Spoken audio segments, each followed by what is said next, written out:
Kako može da go karakteriziramo ova treto mesto, ova bronza, kako uspeh ili ne?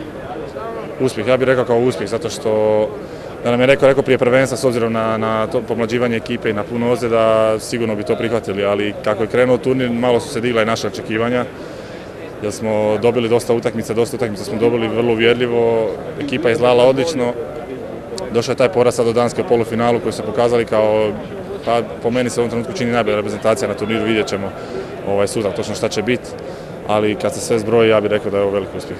Добивате серија на комплименти дека играте најубав ракомет, дека плените со стилот, сега ја подмладивте репрезентацијата, но три пати бариерата, полуфинале не успевате да ја поминете и то против различни репрезентации, Србија, Франција, сега Данска. Дали е проблемот психолошки или пак како одминува турнирот, е еден ден, еден лош ден и тоа се случува? Pa sigurno da je to niz faktora, ja ne bih rekao da je jedna stvar, ima sigurno i umor i možda je nešto i u glavi, moramo to sami vidjeti.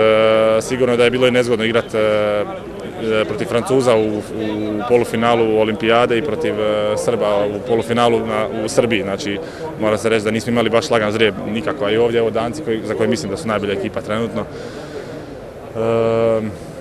Ne znam da li bi to onda mijenjalo sliku da smo išli možda s druge strane, ušli u finale i opet izgubili. Mislim da smo mi u ovom trenutku jedna najbolja reprezentacija, što smo i pokazali ovdje rezultatom, a za nešto više jednostavno, osim toga što ste vi svega nabrojali, treba će jednostavno jednu utakmici malo sreće.